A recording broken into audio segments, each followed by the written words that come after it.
What a country. Yeah. What a country. So much enthusiasm. It's unbelievable. Hello and welcome to another video in Albania. Here we take my parents to the stone city of Gjirokastra before getting their first impressions of the Albanian Riviera. We'll take you to the Blue Eye, Butrint, and a few of the many beautiful beaches in Saranda and Ksamil. I hope you enjoy it. After driving about 2 hours from Berat to Gjirokastra, we had to try some of Gjirokastra's most famous traditional dishes. We had some burek and chofta, though also tasted some dishes unique to Gjirokastra. This one here is called chifchi, and the dessert is called oshaf, which is made of sheep milk, sugar, and figs. Then we wandered the streets of the old bazaar. After doing some shopping in the bazaar, it was time to get a glimpse of Gjirokastra's history. We first headed to the Zekate House, which was built in 1812.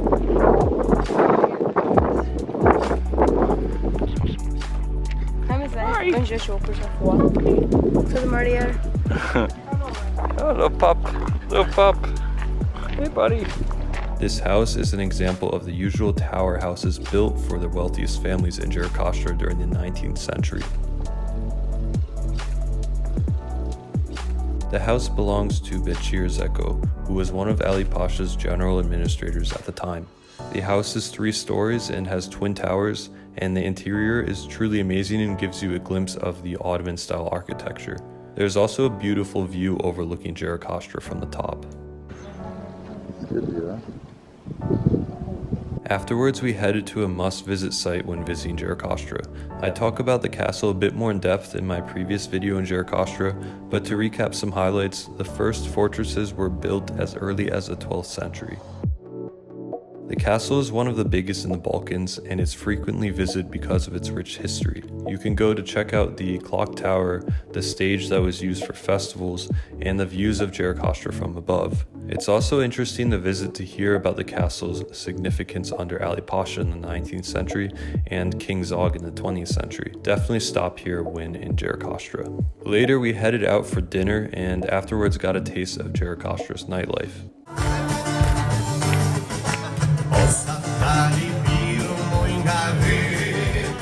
It's pretty common that Gjirokastra hosts festivals and events during the weekends, and they're very fun to experience in the streets of the bazaar. Good morning. We just spent 2 nights in Gjirokastra. We're going to head to Saranda in just a bit, but before we do so, we're going to go on a nice drive around the old town with Experience Gjirokastra. Are you liking Gjirokastra? Loving it. Awesome. It's the best. It's the best? We're having a great I time. thought Berat was the best. Well, everything, we keep topping things every place that we go. I expect the next place to be even better than this. Yeah. I mean, what a country. Yeah. What a country. So much enthusiasm. It's unbelievable.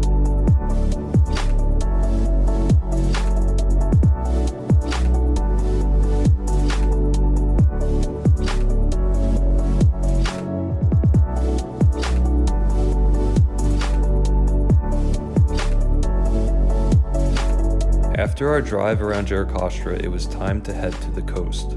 Our next destination was Saranda, though we made a quick stop at the Blue Eye on the way.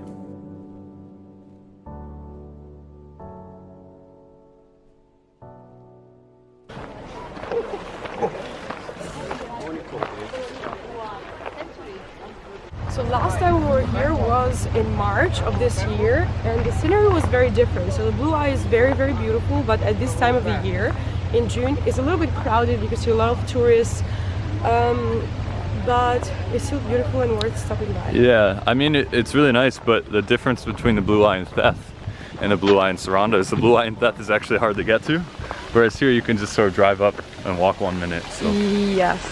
But it's very cool nonetheless, so worth a stop from, you know, on the way to Saranda, maybe a half hour, 45 minutes. After this quick stop, we made it to Saranda.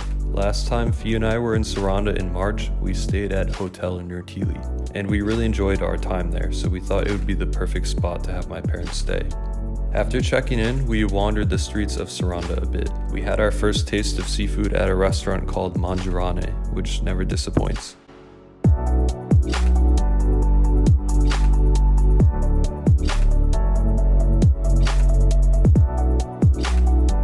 Before exploring some of Saronda's best beaches, we drove down to the ancient city of Butrint, which is a UNESCO World Heritage Site. It's Fee. It's Jerry. Oh wow. Nailed it.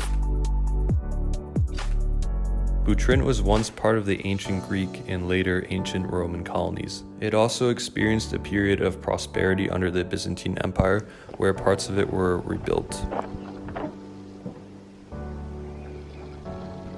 By the late Middle Ages, Butrint became abandoned because of the flooding and marshes formed. Now it stands as an archaeological site where the ruins represent how the city was developed and redeveloped throughout different eras. Tour team. There isn't too much remaining, but here it's still pretty good.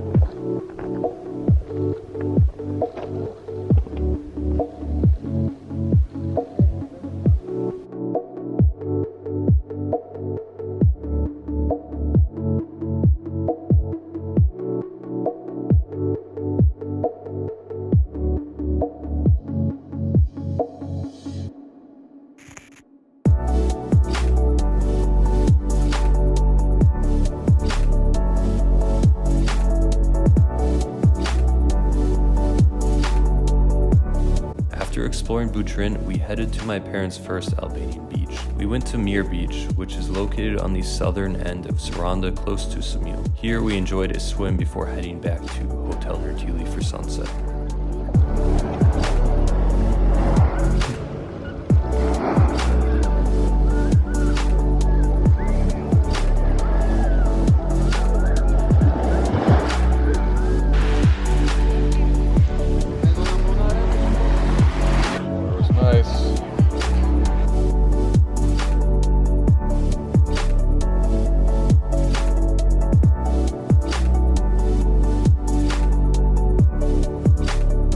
Next morning, we visited the beaches of Ksamil before driving up the coast. Ksamil has a long stretch of beaches, and we decided to just spend a few hours relaxing on probably the most popular one, Ksamil Beach.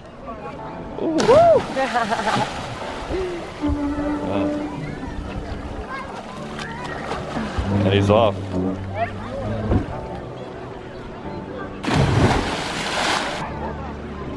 That's nice.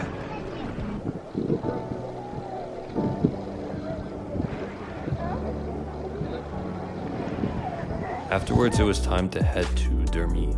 I hope you enjoyed this video. In the next one, we'll visit some towns along the coast, as well as do a boat tour of Grama Bay, Jipe, and some of the caves near Dhermi in the Karaburun Peninsula.